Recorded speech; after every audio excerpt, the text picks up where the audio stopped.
세계 정세부에 다시 오신 것을 환영합니다. 저는 전재현입니다.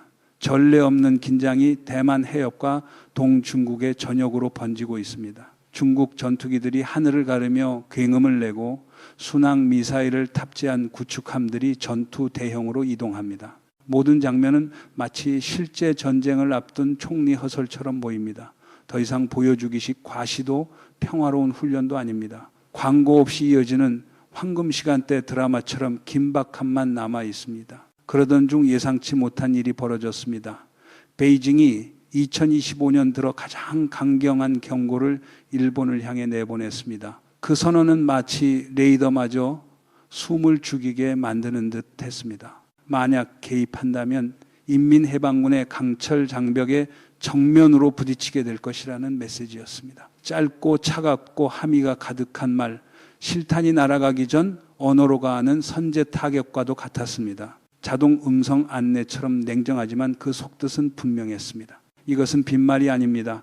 중국은 이미 진영을 갖추었고 해군과 공군을 동원해 언제든지 서막을 열 준비가 되어 있습니다. 군 현대화를 가속하는 일본에게 질문은 더욱 날카로워집니다. 베이징이 지도 위에 강철의 선을 그어버린 지금 어떻게 반응할 것인가? 붉은 펜으로 선을 긋는 이가 그 선이 운명이라 착각하는 순간을 떠올리게 합니다. 여러분, 중국이 대만 봉쇄를 전격 선언하는 장면을 상상해 보십시오. 함대가 움직이고 전투기는 포효하며 미사일은 장전되고 발사되는 대기합니다. 현대전이 문턱에 서 있습니다. 이 시나리오는 대만에서 끝나지 않습니다. 일본과 한국 그리고 필리핀까지도 더 이상 밖에 설 수 없는 상황으로 밀려납니다. 한 군사 전문가는 대만에서 미중 충돌이 발생할 경우 필리핀이 이를 피할 수 없다고 단언합니다. 지리적 위치는 이 나라를 서방 군사동맹의 전략적 회랑 위에 올려놓았습니다. 개입은 하늘과 바다를 가로질러야 하며 그 길의 초입에 필리핀이 있습니다. 그래서 시작부터 열점이 됩니다. 폭풍의 현관 앞에 서서 무관함을 주장하기란 쉽지 않습니다. 상황은 더 이상 이론이 아닙니다. 인도태평양 지역에서 수십 년 만에 가장 심각한 위기입니다. 확전 가능성, 전개 속도, 파급 범위는 전쟁이 발발할 경우 그 여파가 1962년 쿠바 미사일 위기를 능가할 수 있음을 보여줍니다. 이번에는 동남아 해역 바로 곁입니다. 작은 오차 하나가 지역 전체를 흔들 수 있습니다. 모든 징후는 대만을 둘러싼 전투가 가까워지고 있음을 말합니다.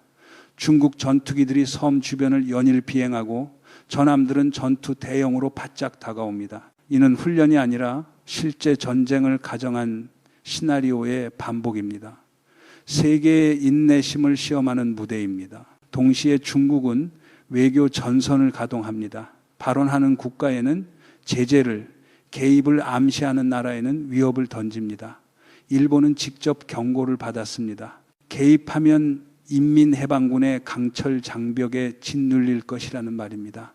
전쟁 전의 언어, 설명을 생략한 통보입니다. 피할 수 없는 사실이 드러납니다. 필리핀, 일본, 한국은 이미 폭풍의 중심에 있습니다. 더 이상 중립도 방관도 없습니다. 지리와 동맹, 방위, 인프라는 이 세 나라를 충돌 초반의 표적으로 만듭니다. 군사 분석가들은 폭발의 날이 멀지 않다고 말합니다. 먼 미래의 모형이 아니라 실탄과 미사일, 되돌릴 수 없는 결과가 있는 현실입니다. 극적인 표현처럼 들리지만 공포는 그것이 영화가 아니라는 점에 있습니다. 왜 대만이 그토록 중요한가? 대만은 세계 산업의 심장입니다. 인공지능부터 스마트폰, 군사용 레이더, 전기차에 이르기까지 모든 칩의 근원이 이 섬에 있습니다. 보급로가 끊기는 순간 세계 산업은 얼어붙습니다. 지구 경제의 전원을 뽑는 것과 같습니다. 그래서 이것은 단순한 분쟁이 아닙니다. 경제와 기술, 인류 전체의 안보를 둘러싼 생존의 대결입니다. 대만 해협의 긴장은 쿠바 미사일 위기가 남긴 한계를 다시 떠올리게 합니다. 그때는 하나의 섬과 하나의 오판이 세계대전을 부를 뻔했습니다. 지금은 또 다른 섬이 아시아 전체를 낭떠러지로 끌고 가고 있습니다. 이제 만약이라는 말은 사라졌습니다. 내일의 상황은 중국이 상륙이나 점령 없이 봉쇄를 선언하는 것일 수 있습니다.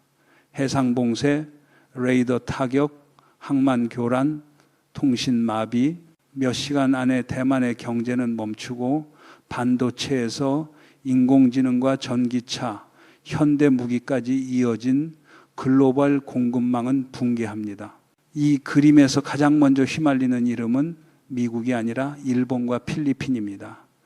북쪽에 푸는 일본, 남쪽의 관문은 필리핀입니다.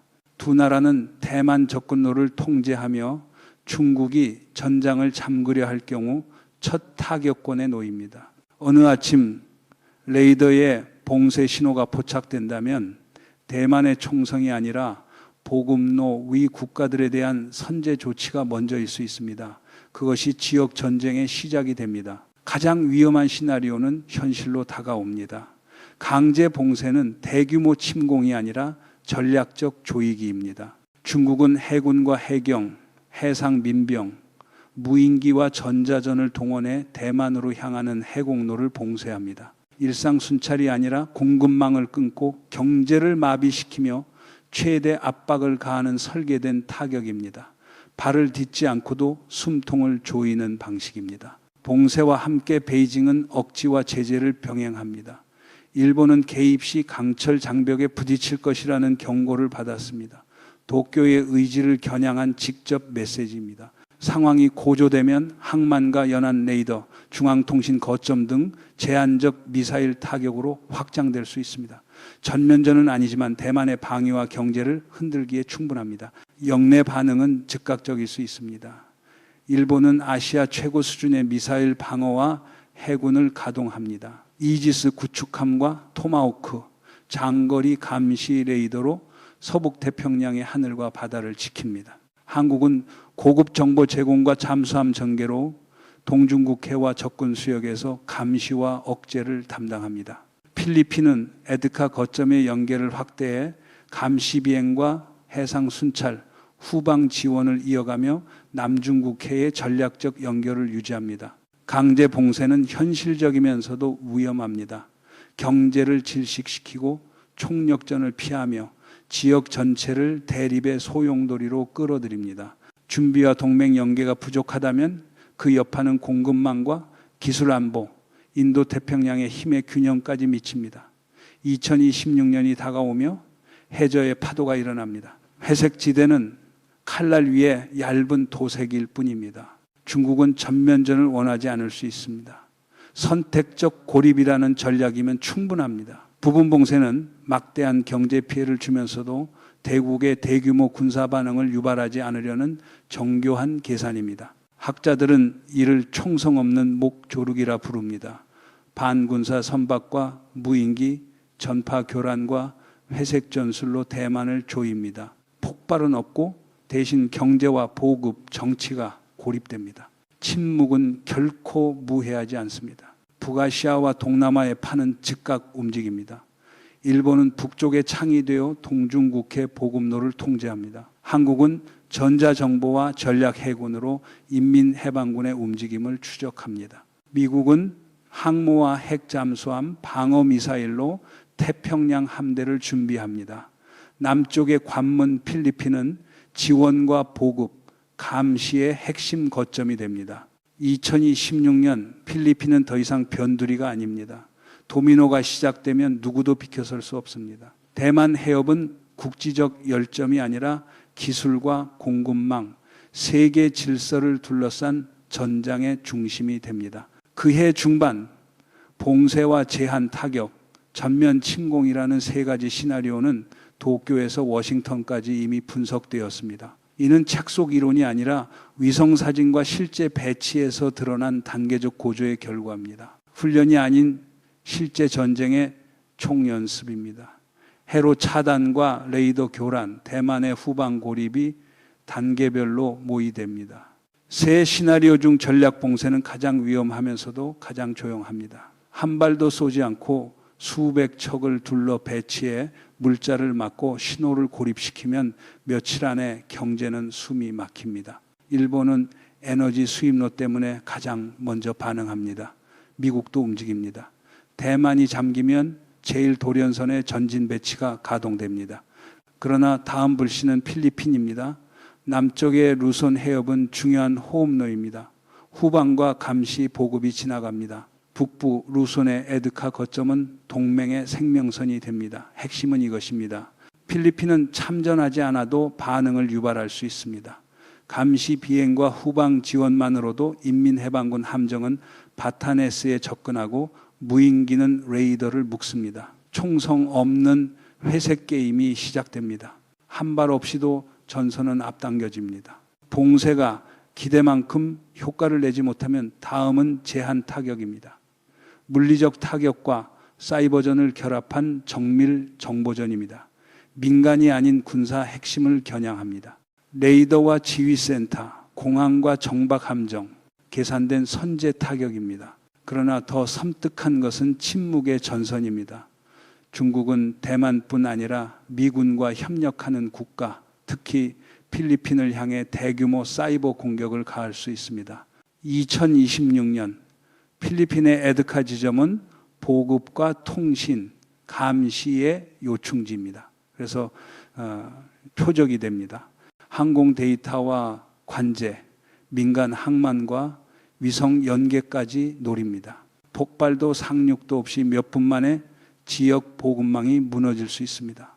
총 없는 전쟁이 국가를 전략적으로 마비시킵니다. 전파 속도보다 대응이 늦으면 싸우지 않아도 희생자가 됩니다. 현대전의 아이러니입니다. 먼 곳에서는 무의미한 명분으로 서로를 소모시키는 러시아와 우크라이나의 비극이 증명했듯 전쟁은 늘 합리의 얼굴을 쓰지만 결과는 언제나 비합리입니다. 분석가들이 가장 우려하는 순간은 중국이 선을 넘는 때입니다.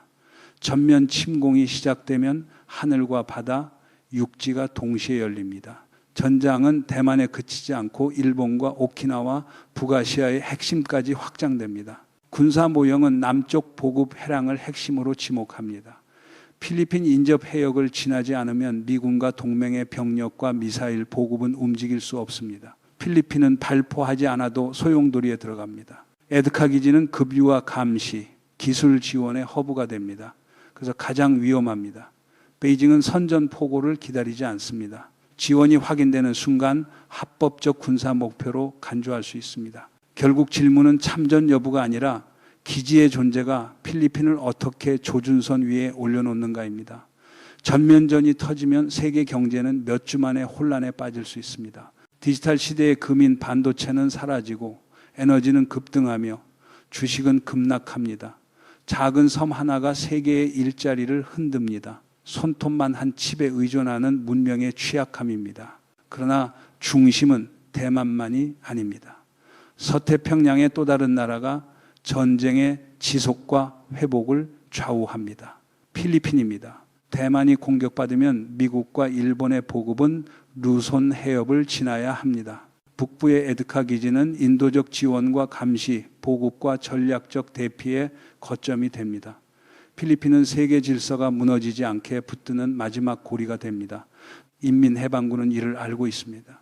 그래서 총을 쏘지 않아도 전략 표식이 붙습니다. 비공개 모의전에서 필리핀은 늘 빠지지 않습니다. 무력화되면 동맹의 계획은 무너집니다. 한국은 잠수함을, 일본은 전함을, 중국은 수량을 가졌습니다. 필리핀은 대체 불가능한 지리를 가졌습니다. 한국은 북쪽의 제약을, 일본은 정치적 제약을 안고 있습니다. 필리핀은 장거리 무기 없이도 남쪽 보급로를 쥐고 있습니다. 중국의 모든 상륙 계획에서 필리핀은 실패를 비추는 거울입니다. 루손 해협을 무력화하지 못하면 대만을 고립시킬 수 없습니다. 고립이 안 되면 침공도 안 됩니다. 단순한 방정식이지만 여기서의 오답은 지역 전체의 대가입니다. 2026년 대만 해역의 위기는 위험선을 넘었습니다. 회색은 더 이상 흐릿하지 않습니다. 실제하는 조임입니다. 대만은 공격을 기다리지 않고 일본과 미국, 호주, 필리핀과의 깊은 안보망을 가동했습니다. 필리핀은 처음으로 대체 불가능한 전략 전환점으로 인식됩니다. 만약 인민해방군이 대만 침공을 시작한다면 첫 시선은 바다로 나가기보다 루손 해협의 레이더를 훑을 것입니다. 도쿄는 선언이 아닌 행동으로 억지를 택했습니다. 2026년 일본은 순항 미사일 훈련과 서남도서 방어를 가속합니다. 대만이 무너지면 다음 표적이 어디인지 알기 때문입니다. 한국은 더 정교한 역할을 택합니다. 공중의 눈과 바다의 귀로 감시와 전자 지원을 강화합니다. 확전 시 유탄을 피하기 어렵다는 현실을 압니다. 그러나 피할 수 없는 곳은 필리핀입니다. 에드카는 정치가 아니라 전술의 지렛대입니다. 북부 루손의 기지는 레이더와 보급, 신속 대응을 준비합니다. 루손 해협은 미중 항공과 해상이 맞닿는 곳입니다. 그래서 필리핀은 한 발도 쏘지 않아도 세기의 소용돌이에 끌려갑니다. 2027년 모의 상황은 더욱 냉혹합니다. 필리핀은 발포하지 않아도 공격받습니다. 잘못이 아니라 지리가 원인입니다. 동맹의 모든 작전에서 필리핀은 필수입니다. 루손 해협은 혈관입니다. 인민해방군은 마닐라로 가지 않아도 됩니다. 미일 항공이 운용하는 이중용도 지점을 정확히 겨냥하면 됩니다. 국가가 아니라 외국 군사 존재를 겨냥하는 공격, 평화와 전쟁 사이의 회색이 가장 위험합니다. 레이더 하나가 교란되고 보급소 하나가 악성 코드로 멈추는 순간 선언 없는 전쟁은 이미 시작됩니다. 필리핀은 원치 않아도 미중 대결의 핵심 칸이 됩니다. 현대전에서 전략적 위치는 축복이 아니라 저주가 되기도 합니다. 팽팽한 이 장면에서 필리핀은 전쟁을 선택하지 않았지만 세계의 전략이 필리핀을 선택했습니다. 변두리처럼 보였던 나라가 자유항행과 무성의 대립 사이의 생명줄이 됩니다.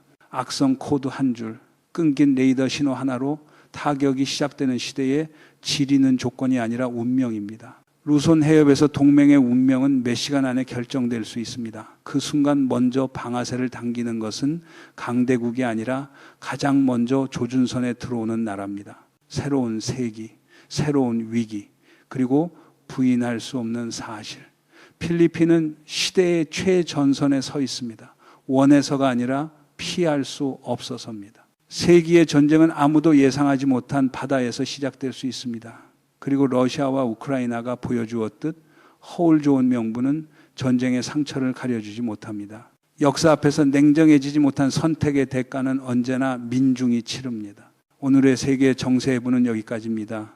여러분의 소중한 의견을 기다립니다. 시청해 주셔서 감사합니다. 다음에 다시 뵙겠습니다.